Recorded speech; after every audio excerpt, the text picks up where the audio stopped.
Fault के ऊपर पिछले कुछ लेक्चर्स जो मैंने कवर करे, वहाँ पे मैंने आपको एक क्वेश्चन बताई थी कि दो चीज़ें इंपॉर्टेंट हैं जो बहुत बार पूछी जाती हैं, एक तो है सीविरिटी और एक होता है कि फ्रिक्वेंसी कैसी है, मतलब अकरेंस ऑफ चांस कैसा है, अकरेंस चांस।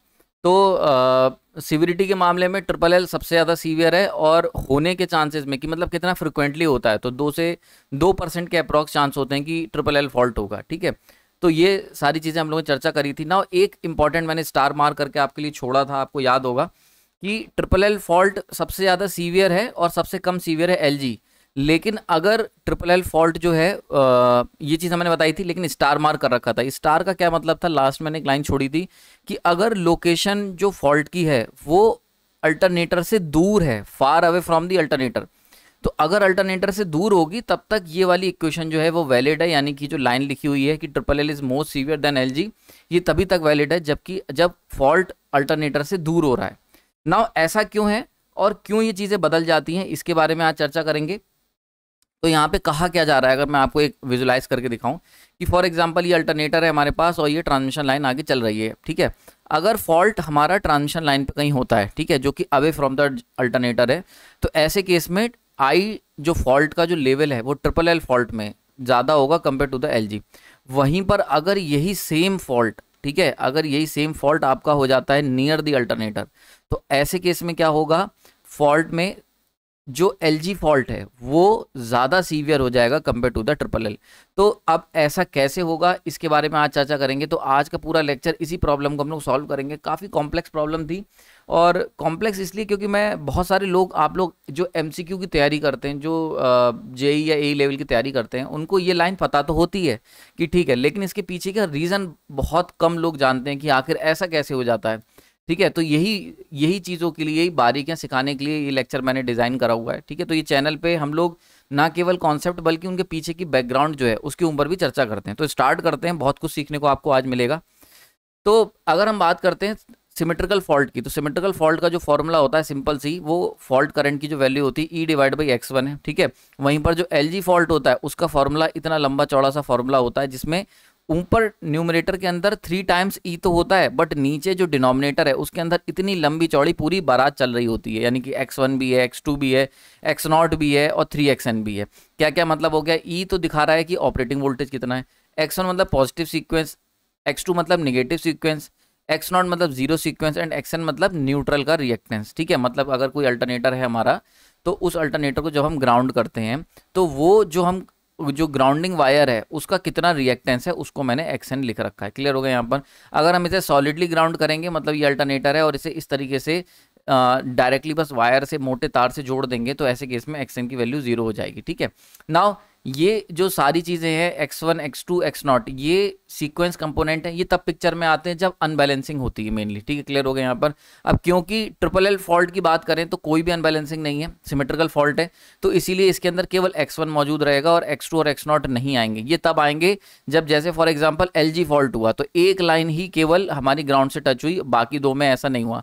तो अनइवननेस जब भी होती है, जब भी अनसिमेट्रिकल चीज़ें होंगी, तो वहाँ पर positive sequence, negative sequence and zero sequence, मतलब सीक्वेंस कंपोनेंट का रोल आ जाता है, ठीक है। इसका बेसिक मैंने इंपॉर्टेंट टॉपिक सीरीज में कवर करा हुआ था, वहाँ पे देख लेना। अच्छा, कुछ बच्चे कई बार ये कह रहे हैं कि सर ये सारी चीज़ों का डेरिवेशन एंड ऑल दिस को कवर, मतलब ये जितने भी फॉल्ट के एल जी एंड इनको और डिटेल में कवर करना है, तो इसके लिए थोड़ा सा इंतजार करना। पावर सिस्टम की सीरीज़ में जब हम लोग फॉल्ट को कवर करेंगे वहाँ पर करेंगे।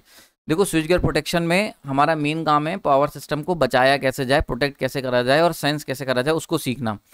फॉल्ट के जो इंपॉर्टेंट पॉइंट्स हैं, फॉल्ट कैसे हो रहा है, क्योंकि फॉल्ट से ही तो पावर सिस्टम को बचाना है, तो इसीलिए मैंने स्टार्टिंग जो है वो फॉल्ट से करी है। लेकिन हम इसमें बहुत ज़्यादा अंदर नहीं जाएंगे, वरना क्या होगा, ये स्विच गियर प्रोटेक्शन की सीरीज पावर सिस्टम की सीरीज में कन्वर्ट हो जाएगी। तो क्योंकि एक पार्ट है तो पावर सिस्टम का ही पार्ट स्विच गियर प्रोटेक्शन, इसीलिए हम लोगों ने थोड़ा सा लिमिट करके रखा हुआ है। बारीकियां बता रहा हूँ, बट डेरिवेशंस एंड जो और डिटेलिंग है वो हम लोग वहाँ पे कवर करेंगे, ठीक है। ओके, चलो वापस आते हैं यहाँ पर। तो ये चीज़ क्लियर हो गई यहाँ पर। तो यहाँ पे हमने देखा कि अगर एक ऊपर से दूर से एक आदमी देख रहा होगा तो सिंपल उसे लगेगा कि भैया यहाँ न्यूमरेटर जरा सा है, यहाँ न्यूमरेटर इतना बड़ा, पूरी बारात है, तो इसका मतलब सिंपल सी बात है कि आई एफ ट्रिपल एल ज़्यादा होगा compare to the I F L G, क्योंकि इतना बड़ा डिनोमिनेटर, ठीक है। समझ में आ रही है। तो नॉर्मली अब क्या होता है, अब ये चीज़ें आपको क्लियर हो गई। तो जनरली जब भी हम लोग जनरेटर से दूर रहते हैं तो तो ये इक्वेशन वेरीफाइड होती है, कोई दिक्कत नहीं होती, जो आपको दिख रहा है वैसा ही होता भी है। लेकिन मजा आता है जब हम लोग अल्टरनेटर के पास आना शुरू करते हैं। अब ऐसा क्यों है, तो एक एक करके देखते हैं। तो सबसे पहले हम क्या करते हैं, अपने अल्टरनेटर को सॉलिडली ग्राउंड कर देते हैं। जैसे ही तुमने सॉलिडली ग्राउंड करा तो एक्सएन की जो वैल्यू थी वो 0 हो गई। तो यहाँ पर जो +3 एक्सएन था वो क्या हुआ, पिक्चर से गायब हो गया। समझ में आ रही बात ये। तो हम दोनों को कंपेयर करते हुए चलेंगे तभी हमें पता चलेगा। तो देखो IF ट्रिपल एल, ठीक है, ट्रिपल एल में जो फॉल्ट करंट है सिमेट्रिकल फॉल्ट में, उसके ऊपर कोई फर्क नहीं पड़ा, क्योंकि उसके अंदर केवल x1 था, ना तो उसमें x0 है, ना xn है, ना x2 है। तो अगर xn को 0 कर दिया हमने तो इसके ऊपर कोई फर्क नहीं पड़ा, ठीक है, तो इट रिमेन अनअफेक्टेड। लेकिन यहाँ पर क्या हुआ, डिनोमिनेटर में से एक जो बाराती डांस कर रहा था, जैसे आपने वो मूवी देखी होंगी ना पुरानी, जैसे जिद्दी मूवी है सनी देओल की, उसमें देखा होगा जब वो लास्ट के फाइट सीन है कि भैया वो जो विलेन होता है वो पूरी अपनी पलटन लेके चलता है, लेकिन क्या होता है धीरे धीरे गांव वाले एक एक करके एक एक बंदे को गमछा पहना के बोरी में लपेट के उठाते रहते हैं, या गोली मार के अंदर कमरे के अंदर उसको निपटाते चलते हैं। फिर आगे जाके वो देखता है तो केवल वो अकेला बचता है। बिल्कुल वैसे ही अभी आपको देखने को मिलेगा, एक एक को हम भी निपटाएंगे इसी में। तो हमने क्या करा, ये 4 आदमी लेके आया था 3xn, तो 3xn को हमने निपटा दिया एक्सएन को 0 करके। समझ में आ रहा है, ये पिक्चर से गायब हो गया। अब बचे ये 3 आदमी। अब क्या होता है, जब भी हम बात करते हैं सब ट्रांजिएंट कंडीशंस की, इसके बारे में डिटेल में मैं अभी आगे चल के जो symmetrical fault, short circuit symmetrical fault बताऊंगा, 3-4 लेक्चर है, मजा आ जाएगा, बहुत ही डीप कॉन्सेप्ट। वहां पर ये सब ट्रांजिएंट क्या होता है और ट्रांजिएंट क्या होता है वो और डिटेल में क्लियर होगा। अभी आप ये समझ लो सब ट्रांजिएंट कंडीशन क्या होती है, कि जब फॉल्ट होता है बिल्कुल at the instant of fault, जो कंडीशंस होती हैं उनको कहते हैं सब ट्रांजिएंट, ठीक है। तो जब सब ट्रांजिएंट कंडीशन की बात की जाती है तो क्या होता है, सब ट्रांजिएंट कंडीशन के दौरान अगर हम ट्रांसमिशन लाइन की बात करें तो ट्रांसमिशन लाइन के अंदर x1 और x2 बराबर होंगे, positive and negative sequence component, लेकिन ये दोनों के दोनों छोटे होंगे कंपेयर टू द x0। मतलब अगर ट्रांसमिशन लाइन की बात करें तो x0 की वैल्यू अच्छी खासी हाई होती है, ठीक है, और x1 इक्वल टू x2 होता है। ये मोटा मोटा जो हम यहाँ से निकाल सकते हैं। लेकिन जैसे ही तुम क्लोज टू अल्टरनेटर पहुंचते हो, जैसे ही आप अल्टरनेटर के पास आओगे तो यहाँ पर क्या होता है, यहाँ पर x1 तो x2 के बराबर रहता है जनरेटर के अंदर, जनरेटर के पास, लेकिन x0 की वैल्यू बहुत कम हो जाती है। यानी कि x0 की वैल्यू जो है वो नेग्लिजिबल हो जाएगी, negligible compare to the x1 and x2, और x1 इक्वल टू x2 हो जाएगा। समझ में आ रही बात है। तो हम एक तरीके से कह सकते हैं कि जैसे जैसे अल्टरनेटर से आप दूर जाना स्टार्ट करेंगे x0 की वैल्यू बढ़ती चली जाती है। तो जैसे जैसे तुम दूर जाओगे x0 की वैल्यू बढ़ेगी अल्टरनेटर से, और जैसे जैसे अल्टरनेटर के पास आओगे x0 की वैल्यू कम होगी। अब क्योंकि x0 की वैल्यू यहाँ पर बहुत ही छोटी हो जाएगी, जब हम बिल्कुल यहीं खड़े होगे तो नेग्लिजिबल हो जाएगी। समझ में आ रहा है, सीधी सी बात है। जैसे स्केल लगाया तो एग्जाम्पल के तौर पर 0 1 2 3 4 ऐसे करके जाओगे, तो जैसे दूर जाते जाओगे वैल्यू बढ़ेगी, यहाँ पे आ जाओगे तो क्लोज टू 0, तो बहुत ही नेग्लिजिबल हो जाती है x0 की वैल्यू। तो इसीलिए क्या हुआ, अब x0 को भी हम लोग ढिचकियाँ कर देंगे, गोली मार देंगे, तो एक आदमी हमने और निपटा दिया। तो जब x0 को हटाओगे तो क्या हो गया, यहाँ पर नियर जनरेटर, जब नियर जनरेटर पे आओगे तो x0 क्योंकि बहुत छोटा है तो उसको भी गोली मार दी जाएगी। तो x0 प्लस x0 था वो, उसको गोली मार दी हमने। अब बचा x1 प्लस x2। अब मैंने भी आपको क्या बताया, x1 और x2 बराबर होते हैं सब ट्रांजिएंट कंडीशन में, तो यानी कि x1 इक्वल टू x2, और अगर ये दोनों सेम ही हैं तो ये हो जाएगा तुम्हारा 2x1। इसको हम 2x1 कह सकते हैं, तो वही चीज़ मैंने यहाँ पर लिख दी है 2x1। क्लियर हो गया यहाँ पर। हालांकि जो ये तो हो गया हमारा जब हम बात कर रहे हैं LG फॉल्ट करंट की, लेकिन अगर ट्रिपल एल फॉल्ट करंट की बात करोगे उस पर कोई फर्क नहीं पड़ रहा, बिकॉज उसके अंदर एक ही आदमी को लेके चल रहा था, ठीक है। तो ये खुद अकेले में काफ़ी है, ठीक है। ये हमारे सनी देओल हैं, ठीक है, सनी पाजी हैं जो अकेले ही अपने दम पे लड़ रहे हैं, इनके अंदर इनकी कोई सेना वेना नहीं है। लेकिन ये जो विलेन है ये लंबी चौड़ी सेना लेके आया था, तो हमने एक एक करके उसको निपटा दिया। समझ में आ रही बात है। तो अब अगर हम इस पर्टिकुलर सिचुएशन में बिल्कुल नियर टू द जनरेटर अगर कंपेयर करें, तो अब देखो यहाँ पर E upon x1, this is what you called IFLL। समझ में आ रही, E upon x1 is the IF triple L. तो ट्रिपल एल फॉल्ट की वैल्यू होती, तो हम E अपॉन x1 को रिप्लेस कर सकते हैं IFLL से। तो IFLG near generator equal to कितना हो गया, 3/2 इंटू IF ट्रिपल एल। सही है। अब 3/2 की वैल्यू कितनी होती, 1.5। तो यहाँ से वो बिल्कुल जो तिलिस्मिक इक्वेशन है वो निकल के आती है कि भैया जो LG फॉल्ट होगा वो 1.5 गुना होगा, 1.5 टाइम्स होगा IF ट्रिपल एल के। समझ में आ रही बात है, क्लियर होगा यहाँ पर। तो यहाँ से ये जो हमने कंडीशनें रखी, कि सबसे पहली कंडीशन क्या रखी कि भैया एक तो आपका सॉलिडली ग्राउंड होना चाहिए अल्टरनेटर, आगे बता दूंगा, अभी समझ लो। दूसरी कंडीशन हमने क्या रखी कि बिल्कुल near to the alternator, near alternator, तब जाके ये चीज़ें हमारी सॉर्ट आउट हो पाई और सब ट्रांजिएंट कंडीशन में। तो जैसे ही फॉल्ट होगा, अगर अल्टरनेटर के पास एलजी फॉल्ट हो गया तो वो सीवियर हो जाएगा, 1.5 गुना अप्रॉक्सीमेट होगा ट्रिपल एल के। ठीक है, क्लियर होगा यहाँ पर, आई होप क्लियर हो गया होगा। लेकिन अच्छा, अगर यही चीज़ हम फार अवे चले जाते हैं, यानी कि हम ट्रांसमिशन लाइन, जैसे मैंने यहाँ पे पीछे बताया था ना, अगर यहाँ पर खड़े होकर हम देखें तो यहाँ पर देखो, अगर तुम देखते हो तो x1 x2 के बराबर तो है, बट x0 अच्छा खासा है। मैंने बताया था ना x0 क्या है, हाई है। तो अगर x0 को हाई रखते हैं तो ऐसे केस में IFLL पे कोई ट्रिपल एल पे कोई फर्क नहीं पड़ेगा, सनी पाजी हमारे, कोई दिक्कत नहीं है। लेकिन IFLG की जब हम बात करेंगे तो यहाँ पर देखो 3E divide by 2 x1 equal to x2 है, ये तो है, तो यहाँ पर 2x1 हो गया, ये तो कोई दिक्कत नहीं है। बट x0 को हम गोली नहीं मार पाएंगे, ठीक है, क्योंकि x0 अब ताकतवर हो गया है। अब x0 ताकतवर है तो तुम्हारे 1-2 हाथ मारने से मरेगा नहीं। यहाँ पर मरेला सा था तो 2-4 हाथ मारे मर गया, लेकिन यहाँ पे ये काफ़ी स्ट्रांग हो जाता है ट्रांसमिशन लाइन पे जब far away from the alternator चले जाते हैं। तो ऐसे केस में x0 बचेगा। तो अब जो अभी पीछे यहाँ पर 1.5 टाइम्स हो जा रहा था वो यहाँ नहीं हो पाएगा, बिकॉज अब डिनोमिनेटर तगड़ा है, और डिनोमिनेटर अगर तगड़ा है तो IFLG जो है वो कम रहेगा कंपेयर टू द IFLL। ठीक है, क्लियर हो रहा है, यहाँ पर समझ में आ रहा है, ये चीज क्लियर हो गई। तो कंक्लूजन क्या निकाल सकते हैं कि भैया LG फॉल्ट मोर सीवियर होगा अगर ये अल्टरनेटर के पास होता है। लेकिन कंडीशन क्या है, सबसे इंपॉर्टेंट कंडीशन, सॉलिडली ग्राउंडेड। अभी बताऊंगा कि सॉलिडली ग्राउंडेड ही क्यों, अगर सॉलिडली ग्राउंडेड के अलावा की बात करें तब क्या होगा, अभी आगे चर्चा करेंगे इसके ऊपर, डिटेल लेक्चर है।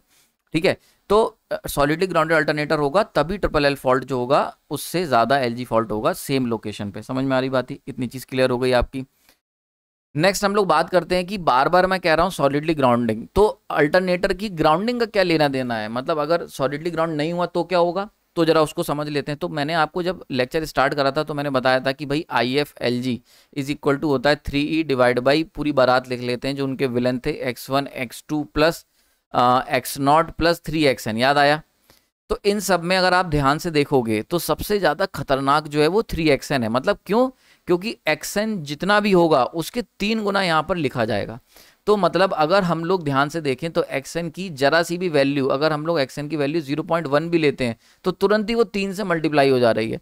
तो अगर xn थोड़ा भी ताकतवर हुआ तो 3 गुना उसको शक्तियां प्राप्त हैं। ठीक है, तो जितनी भी उसकी वैल्यू होगी उसका 3 गुना यहाँ पे पुट होगा, तो ये डिनोमिनेटर को बड़ी तेजी से हैविली इंक्रीज करेगा, और डिनोमिनेटर अगर बढ़ेगा तो IFLG की वैल्यू बहुत तेजी से डाउन हो जाएगी। तो इसीलिए सबसे ज़्यादा इंपॉर्टेंस जो है वो है ग्राउंडिंग रिएक्टेंस की। तो मान के चलते हैं, 2 कंडीशनें ले लेते हैं। एक ले लेते हैं कि भाई हमारे पास जो ग्राउंडिंग वायर हमने यूज़ करा है उसके अंदर कुछ भी थोड़ा सा ग्राउंडिंग रिएक्टेंस है XN। ये जान के भी हो सकता है, जान के अगर करेंगे तो इसको एक तरीके से पीटरसन कॉइल भी कहते हैं इसको। ठीक है, रिएक्टेंस ग्राउंडिंग कहते हैं। बहुत जल्दी इसके ऊपर काम चल रहा है, करंटली मैं न्यूट्रल ग्राउंडिंग के ऊपर काम कर रहा हूँ, तो आने वाले समय में उसका लेक्चर देखने को मिलेगा। कॉन्सेप्ट सारे क्लियर होंगे, क्योंकि जो भी हम लोग पावर सिस्टम के प्रोटेक्शन की बात करेंगे तो हर चीज़ में हमें ग्राउंड की ज़रूरत पड़ेगी, फॉल्ट की जरूरत पड़ेगी। तो इसीलिए जितने भी बेसिक चीजें हैं वो सबके सब स्टार्टिंग में ही कवर हो जाएंगी, देन उसके बाद हम लोग रिलेंट सर्किट ब्रेकर स्टार्ट करेंगे। ठीक है, ओके। तो यहाँ पे आप देख सकते हो, तो यानी कि एक्शन जरा सा भी अगर है तो वो दिक्कत करेगा, ये चीज समझ में आ गई ना। अब अगर हम एक्शन की वैल्यू लेके चलते हैं तो इस पे कोई फर्क नहीं, सनी पाजी हैं अकेले अपने आप में काफ़ी हैं, E डिवाइड बाई x1 कोई लेना देना नहीं। लेकिन अगर हम लोग बात करते हैं IFLG की, तो हम जानते हैं सब ट्रांजिएंट कंडीशन के अंदर, अभी मैंने पीछे बताया था x1 x2 के बराबर हो जाएगा। ठीक है, ये जो x1 x2 के बराबर हुआ है ये काफ़ी ज़्यादा हाई होगा compare to the x0 zero sequence component. तो इसीलिए x0 को हम लोग इस बार भी मरेला सा है, एक थप्पड़ मार के मार देंगे, तो ये अभी भी हट जाएगा सिस्टम से। लेकिन अब इस समय पिक्चर के अंदर 3xn बचा हुआ है। तो यहाँ पर क्या हुआ, सब ट्रांजिएंट कंडीशन में x1 और x2 बराबर होने की वजह से 2x1 आ गया, x0 को हमने निगलेक्ट कर दिया, गोली मार दी, बिकॉज कमजोर था, ये 2 हाथ में मर गया। लेकिन 3xn पिक्चर के अंदर आ गया। अब देखो ये इक्वेशन क्या बन जाती है, 3E divide by 2x1 plus 3xn। समझ में आ रहा है। और अगर हम यहीं पर इसको सॉलिडली ग्राउंड करते xn इक्वल टू 0 तो इक्वेशन क्या निकल के आती, 3E divide by 2x1। Clear हो रहा है, यहाँ पर समझ में आ रहा हो तो देखो साफ साफ अंतर दिख रहा है। इस केस के अंदर बड़ा लंबा चौड़ा डिनोमिनेटर है और इस केस के अंदर छोटा सा डिनोमिनेटर है। तो क्योंकि ये डिनोमिनेटर बढ़ गया और यहाँ डिनोमिनेटर कम हो गया, तो ऑब्वियस सी बात है यहाँ पे इस पर्टिकुलर कंडीशन के अंदर IFLG जो होगा वो ज़्यादा खतरनाक होगा कंपेयर टू द IFLL। वहीं पर अगर इस केस की बात करें तो IFLG जो होगा वो कम खतरनाक होगा कंपेयर टू द IFLL। भले ही वो फॉल्ट बिल्कुल नियर टू द अल्टरनेटर हो रहा है। इसीलिए इतनी देर से मैं कहानी बता रहा था कि इंपॉर्टेंट कंडीशन क्या है, अगर आप चाहते हो कि एलजी फॉल्ट ज़्यादा सीवियर हो जाए near to the alternator compare to the triple L, तो रिएक्टेंस जो ग्राउंडिंग रिएक्टेंस है वो जीरो होना चाहिए। क्लियर हो गया यहाँ पर? तो कंक्लूजन क्या निकाल सकते हैं कि एक इंपॉर्टेंट कंक्लूजन ये निकला कि पूरी जो हमने अभी कथा सुनाई आपको, उस पूरी कथा में आईएफ ट्रिपल एल में कोई चेंज नहीं आया, because it is remain unaffected by the type of the grounding. Because क्यों इंपॉर्टेंट चीज, बिकॉज ना तो इसके अंदर, क्योंकि ये सबसे पहली बात ये सिमेट्रिकल फॉल्ट है, सिमेट्रिकल फॉल्ट के अंदर ना तो एक्स नॉट है ना एक्स एन पिक्चर के अंदर आता है इसकी इक्वेशन में, और ना ही यहाँ पर आपका किसी भी तरीके का x2 का कोई झाड़ है, केवल सिंपल x1। तो इसीलिए यहाँ पर ये सब चीज़ें होंगी ही नहीं। दूसरी चीज़ यहाँ पर बहुत इंपॉर्टेंट निकल के आई कि भैया अगर आप near to the alternator fault करा रहे हो, मतलब अल्टरनेटर के बिल्कुल पास, उसके बाद भी कई सारी कंडीशंस हैं कि IFLG ग्रेटर हो जाए, ज़्यादा सीवियर हो जाए IF ट्रिपल एल से। वो क्या है? तो अगर हम लोग बिल्कुल near to the alternator fault कराएंगे तो हमारी इक्वेशन सिंप्लीफाई होकर ये निकल के आई थी, हमने देखा। अब यहाँ पर क्या होता है, ये जो है ये डिसाइड करेगा कि सरकार किसकी बनेगी। समझ में आ रहा है? ये बिल्कुल जैसे अभी आपने देखा होगा इलेक्शन में कि भाई जो नीतीश जी थे बिहार के और जो चंद्रबाबू नायडू थे वो किंग मेकर थे, वो डिसाइड कर रहे थे कि बीजेपी आएगी कांग्रेस आएगी। तो बिल्कुल वैसे ही यहाँ पर देख सकते हो, यहाँ पर ये जो 3xn है ना, ये डिसाइड करेगा कि भैया IFLG ग्रेटर होगा, LG ग्रेटर होगा ट्रिपल एल से, या ट्रिपल एल ग्रेटर होगा LG से। भले ही अल्टरनेटर के बिल्कुल मतलब ये समझ लो स्टार्टिंग में ही फॉल्ट हो रहा है, बिल्कुल नियर टू द अल्टरनेटर ही हो रहा है, घर से निकलते ही बिजली गिर रही है। ठीक है, अब देखो यहाँ पर तो दो कंडीशन है। अगर xn की वैल्यू लार्ज हुई, यानी कि अगर जो तुम ये जो ग्राउंडिंग कर रहे हो इसका रिएक्टेंस हाई हो गया, तो ऐसे केस में ये 3xn जो दे रखा है ना, ये सारा खेल खराब कर देगा, और ऐसे केस में कांग्रेस की सरकार बन जाएगी। तो IFLG छोटा हो जाएगा, IF ट्रिपल मतलब बहुमत जो होगा वो ट्रिपल एल के पास चला जाएगा और यहाँ पे कांग्रेस सरकार बनेगी। वहीं पर यहाँ पर अगर xn की वैल्यू, अगर आपके xn की वैल्यू जो होगी वो छोटी रही, बहुत छोटी ले ली आपने, मतलब क्लोज टू जीरो, तो ऐसे केस में 3 से मल्टीप्लाई, जैसे फॉर एग्जांपल 0.001 ले ली, अब अगर 3 से मल्टीप्लाई भी कर दोगे तो 0.003, it doesn't make any sense. ठीक है, तो इसको हम नेग्लेक्ट कर सकते हैं कंपेयर टू द 2x1। तो यहाँ पर क्या हुआ, अगर ये छोटा रह गया तो ऐसे केस में आपकी बहुमत किसका बनेगा, आपकी बीजेपी की सरकार बनेगी और कांग्रेस की नहीं बनेगी। मतलब LG fault greater than the triple L fault. ये जो पॉलिटिकल वर्ड यूज करें जस्ट फॉर द अंडरस्टैंडिंग, ठीक है, जस्ट टू एनहेंस अंडरस्टैंडिंग के लिए, कोई ज़्यादा पर्सनल मत ले लेना। ठीक है, क्लियर हो गया यहाँ पर? तो यहाँ पर आप देख सकते हो, तो ये यानी कि किंग मेकर कौन है? ठीक है, जैसे कि सरकार में नीतीश की सरकार है, वैसे यहाँ पर किंग मेकर कौन है? ये 3xn, this will be the deciding factor. तो आई होप आपको क्लियर हो गया होगा। लेकिन एक बात ध्यान रखना, ये सारी बातें हो रही हैं जब हम लोग जनरेटर टर्मिनल के पास खड़े होकर बात कर रहे हैं। ठीक है, क्लियर हो गया? जब दूर चले जाओगे तो इसका कोई इतना खास लेना देना है नहीं, जब आप दूर चले जाएंगे, क्योंकि दूर जाने पर x0 बहुत मजबूत हो जाता है, और x0 बहुत मजबूत हो जाएगा तो तुम्हारा 3xn कितना भी हो, x0 जब बड़ा सा होगा यहाँ पर, तो वो डिनोमिनेटर को पूरा नीचे डुबो ले जाएगा। ठीक है, तो बनने ही नहीं देगा। क्लियर होगा यहाँ पर? आयु समझ में आ गई होगी। नाउ अब थोड़ा सा खेल खेल के देखते हैं कि भाई xn की वैल्यू का 3-4 वैल्यू लेते हैं और देखते हैं उसका क्या फर्क पड़ता है। मतलब xn की अगर हम लोग एग्जैक्ट वो वैल्यू देखें, एग्जैक्ट वो नंबर, जादुई आंकड़ा जिसके बाद कांग्रेस की सरकार बनेगी कि बीजेपी की बनेगी, तो एग्जैक्टली वो जादुई आंकड़ा कितना है, तो उसको जरा देख लेते हैं। तो एक और इंपॉर्टेंट कंक्लूजन, उससे आगे बढ़ने से पहले इस पॉइंट को कवर कर देता हूं कि भैया जो LG फॉल्ट है वो सीवियर होगा ट्रिपल एल से, या LG या ट्रिपल एल सीवियर होगा LG से, ये कौन डिसाइड करेगा? Grounding mechanism of the alternator. इसीलिए यहीं से पिक्चर के अंदर जो न्यूट्रल ग्राउंडिंग है वो बहुत ही इंपॉर्टेंट टॉपिक हो जाता है। आगे चल के हम इसको कवर करेंगे भाई, 2-3 लेक्चर में कवर होगा, मजा आ जाएगा, क्योंकि मैंने इतना डिटेल्ड उसको तैयार करा है। मतलब आपको ये जो सीरीज चलने वाली है ना, आप देखना आपकी मतलब अंडरस्टैंडिंग किस लेवल पे पहुंच जाएगी अगर आपने देख ली। ठीक है, तो अगेन स्विचगियर प्रोटेक्शन की जो सीरीज है ये मैं आपको सिखा रहा हूँ। मैं यहाँ पर, मेरा कोई मोटो नहीं है कि मैं आपका देखो एक बात याद रखो, अगर तुम सीख गए ना तो एग्जाम सारे निकल जाएंगे, इंटरव्यू सारे निकल जाएंगे, लेकिन अगर तुम सीखे नहीं, केवल एग्जाम के लिए पढ़ोगे तो कुछ नहीं निकलेगा, और अगर निकल भी जाएगा तो कह सकते हो वो तुम्हारी किस्मत रही होगी, आगे चल के बहुत दिक्कत होंगी। तो मैं हमेशा फोकस करता हूँ कि भाई कॉन्सेप्ट सीख लो, कॉन्सेप्ट सीख लिया तो कहीं पे भी अप्लाई कर लो। भाई साइकिल अगर तुम्हें बैलेंस करना आ गया तो साइकिल भी चला लोगे, एक्टिवा भी चला लोगे, बाइक भी चला लोगे। अगर बैलेंस करना नहीं आया, केवल तुमने एक्टिवा चलाना सीखी, तो कभी बाइक अगर मिल गई तो तुम फेल हो जाओगे। समझ में आ रही बात? ये तो आपको बेसिक मैकेनिज्म आना चाहिए कि कैसे बैलेंसिंग करनी है। ठीक है, जस्ट एग्जाम्पल लिया, ऐसे ही था गरीबों वाला एग्जाम्पल। खैर, तो यहाँ पर आते हैं तो देखो ये चीज इंपॉर्टेंट समझ में आ गई। देखो अब सिंस 3xn इन डिनोमिनेटर, ये जो 3xn है ना जो डिनोमिनेटर में है, तो उसकी अगर छोटी सी भी वैल्यू बढ़ती, जरा सा भी अगर इंक्रीमेंट होता है, तो उसका बहुत बड़ा खामियाजा देखने को मिलेगा, तुरंत ही वो पलट के रख देगा। ठीक है, तो अगर मतलब मैंने बताया ना किंग मेकर है, तो नीतीश की अगर पार्टी थोड़ी सी भी किधर की तरफ भी शिफ्ट होती है, तुरंत ही वहां पे सरकारें बदल जाएंगी। ठीक है, तो अब जरा देखते हैं वो जादुई आंकड़ा कितना होना चाहिए नीतीश और चंद्रबाबू नायडू का, कि जिससे ये जो पार्टियां हैं मतलब कांग्रेस और बीजेपी में डिसाइडिंग फैक्टर होगा। यानी कि अगर हमें नीतीश और चंद्रबाबू नायडू को किंग मेकर बनाना है, तो उनके लिए उनके पास कितनी सीटें होनी चाहिए। एक जस्ट एन एग्जांपल, तो यानी कि एक्सन की वैल्यू वो कौन सी वैल्यू होगी जो डिसाइड करेगी कि कौन ज्यादा होगा, पढ़ना इधर या उधर किधर झुकेगा। तो इसके लिए हम लोग क्या करते हैं, ये 3 वैल्यूज मैंने देखा लेके चलते हैं। ठीक है, अब ये जो लेक्चर मैंने आपके लिए डिजाइन करा है, इसके अंदर मैंने CL वाधवा का हेल्प ली है, IJ नागराज कोठारी की किताब है उसकी हेल्प ली है, एंड बी राम की हेल्प ली, बी राम वाली जो बुक है उसकी हेल्प ली है, एंडरसन की हेल्प ली, एंडरसन की जो बुक है, बॉलर नहीं इंग्लैंड का, एंडरसन करके एक बुक आती है, उनकी हेल्प ली है, और बाकी जो बचा कुचा रह गया वो कुछ और फॉरेन राइटर्स थे उनकी हेल्प ली। तो बेसिकली लगभग आप ये बात समझो कि ये जो स्विच गियर प्रोटेक्शन की जो मैं सीरीज आपके लिए कवर कर रहा हूँ, इसको मैं 7 से 8 बुक से कवर कर रहा हूँ। ठीक है, तो जहाँ से जो भी फैक्ट्स मिलते हैं, इंपॉर्टेंट चीज़ें मिलती हैं, वहाँ से मैं इनको देख रहा हूँ। तो अगर आप चाहते हो तो ये बुक्स आपके पास है, रिकमेंडेड बुक्स हैं, इनको आप पढ़ सकते हो। इसमें बी राम बहुत अच्छी किताब है, इसको जरूर पढ़ना। ठीक है, मैं हर बार सजेस्ट करता हूँ। ओके, नाउ अब ये 3 कंडीशन हम लोग ले रहे हैं, तो जरा देखते हैं तीनों कंडीशनों का क्या क्या असर पड़ता है। तो सबसे पहले हम देखते हैं कि मान के चलते हैं x0 जो है वो बिल्कुल नेग्लिजिबल नहीं है, और उसको भी कंसीडर कर लेते हैं। चलो ले लेते हैं यार, मतलब मरेला सा नहीं है, थोड़ा बहुत वो खाना पीना खा के आया है आज, तो आज x0 को भी कंसीडर कर लेते हैं एग्जाम्पल के तौर पे।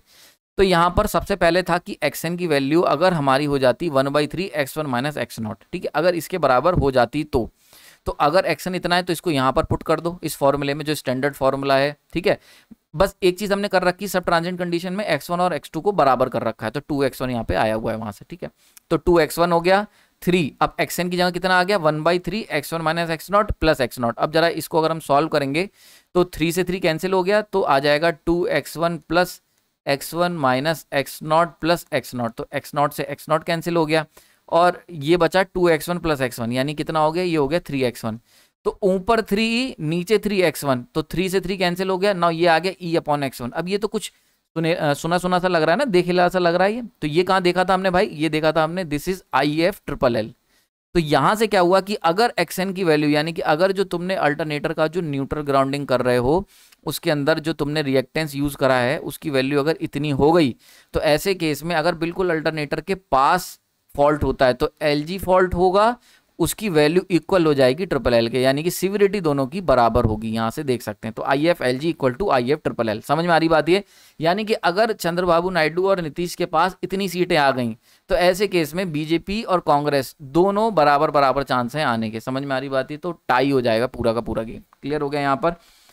अब अगर मान के चलते हैं हमारे पास xn की वैल्यू जो है वो ग्रेटर हो गई, अब एक कॉमन सेंस है, अगर xn की, देखो अभी हमने पीछे देखा था, अगर इतनी वैल्यू रहेगी तो ऐसे केस में LG इक्वल हो जाएगा LLL के। नाउ अगर हमारी इसकी वैल्यू बढ़ती है, ऑब्वियस सी बात है, अगर xn बढ़ेगा तो IF/LG कितना होता है, IF/LG आपका अभी पीछे हमने फॉर्मूला देखा 3/2x1 plus 3xn plus x0।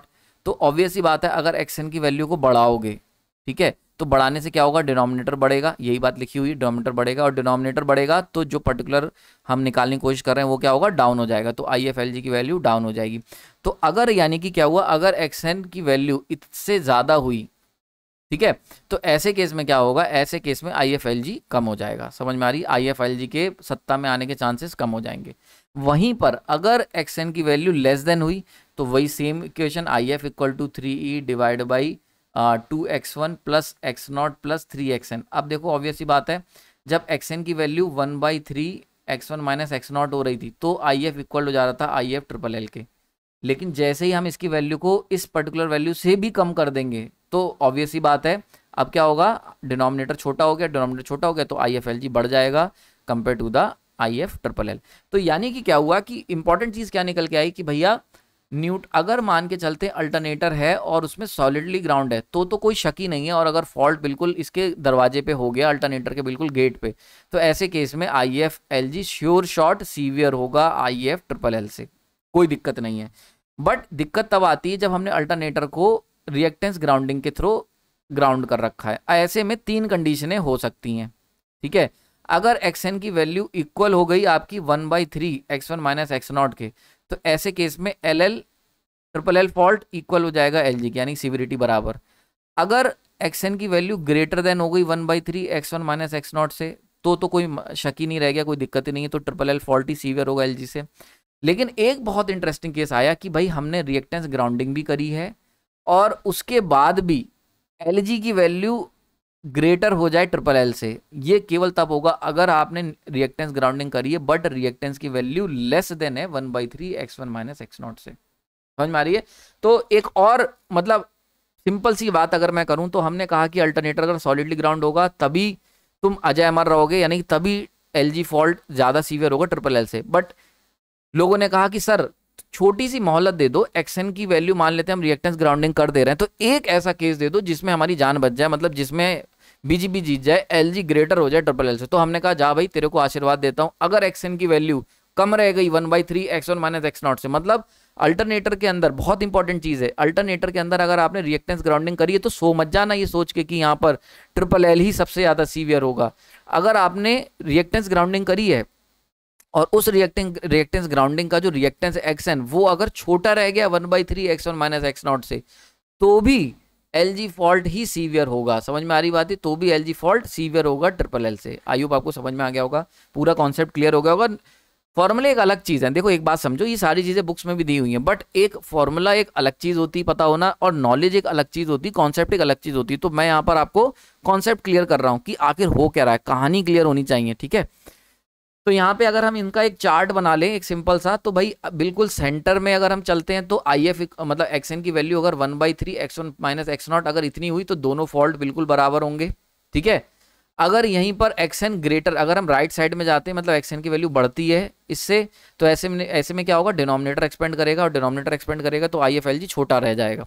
वहीं पर अगर लेफ्ट साइड में जाते हो तो डिनोमिनेटर श्रिंक करेगा बिकॉज xn की वैल्यू छोटी होती जा रही है, तो ऐसे केस में IFLG ग्रेटर देन हो जाएगा IF ट्रिपल एल से। तो आई होप आपको समझ में आ गया होगा, अब तो खून में उतर गया होगा यार, इतना डिटेल में समझा दिया मैंने, फॉर्मूले से, थ्योरी से, कॉन्सेप्ट से, हर तरीके से, कहानी से, सरकार से, पॉलिटिक्स से, हर तरीके से आपको समझा दिया है। अब तक मुझे लगता है आपको खून में उतर गया होगा। नाउ अब अगर कोई आपसे कभी इंटरव्यू में पूछ ले तो आप आंसर के साथ साथ पीछे की कहानी भी बता पाओगे, कि मतलब आप ना फैक्ट वाले आदमी नहीं हो, अब आपको नॉलेज भी हो गई होगी, ठीक है। तो यहीं तक रखते हैं। आई होप आपको आज के लेक्चर मजा आया होगा। नाउ इस लेक्चर की जो PDF नोट्स हैं वो सुपर प्राइम ग्रुप में आपको मिल जाएंगी, साथ ही साथ वीकली मॉक टेस्ट भी हो रहा है जिसमें इस टाइप के मैं MCQ क्वेश्चन लेता हूँ, देखते ही होगे तुम, आता रहता है वीडियो संडे टू संडे। उसके लिए आप अपग्रेड करा सकते हैं, यहाँ पर स्कैन एंड ज्वाइन का बटन दिया हुआ है। और अगर प्राइम मेंबर नहीं हो तो पहले तो ये वीडियो नहीं देख पा रहे होगे क्योंकि अभी ये प्राइम में है, लेकिन अगर मान के चलते हैं कभी फ्री में होगा तो भी आपको स्कैन एंड ज्वाइन करके प्राइम मेंबरशिप ज्वाइन कर सकते हो। अपग्रेड करने के लिए भी यहाँ पे स्कैन ही करना है, ठीक है। ऑप्शंस यहाँ पे देख सकते हो, 2-3 चीजें एक्स्ट्रा मिल रही हैं आपको सुपर प्राइम में। एक तो मॉक टेस्ट, सबसे ज्यादा इंपॉर्टेंट है मॉक टेस्ट। दूसरा PDF नोट्स, बोथ यूथ के भी और लेटेस्ट लेक्चर्स के भी आपको PDF नोट्स मिल जाएंगे। एक बात और समझ लेना, कई लोगों को दिक्कत आती है, आप सिंपली जब स्कैन करके वहां पहुंचोगे तो सबसे पहले आ रहा होगा प्राइम ग्रुप 859 का, देन उसको थोड़ा सा स्क्रॉल डाउन करोगे तो नीचे सुपर प्राइम आपको दिख जाएगा। बहुत ही मिनिमम प्राइस मैंने रखे हुए हैं, बहुत सारी फैसिलिटीज आपको ऑफर कर रहा हूँ, जैसा आपको सही लगे इट्स योर चॉइस, आप उसको ज्वाइन कर सकते हैं। पुराने PDF नोट चाहिए, जैसे कि पुराने PDF नोट्स में मतलब सब स्टेशन की सीरीज और उससे पुराने दोनों सब, मतलब सारे के सारे जो भी हैं, जैसे पावर सिस्टम सब स्टेशन, और हमने सिंक्रोनस मशीन के पुराने वाले नोट्स हो गए, ठीक है, और यहाँ पर हार्मोनिक्स है, इन सब की जो ट्रेवलिंग वेव्स हैं, स्पेशल पर्पस मशीन है, मटेरियल्स हैं, इन सब के जो 150 से ऊपर लेक्चर्स के नोट जो हैं आपको मिल जाएंगे 199 रुपीज़ में। आप यहाँ पे स्कैन कर सकते हैं और मेरे को मेल कर दें, स्कैन करके मैं आपको ओल्ड PDF नोट्स की कॉपी भेज दूंगा, ठीक है। आपने अपना कीमती समय दिया उसके लिए धन्यवाद। आई होप आपको आज का लेक्चर काफ़ी नॉलेजेबल लगा होगा। अपने फीलिंग्स जरूर एक्सप्रेस करना यार, वो सबसे ज़्यादा इंपॉर्टेंट है। Thank you.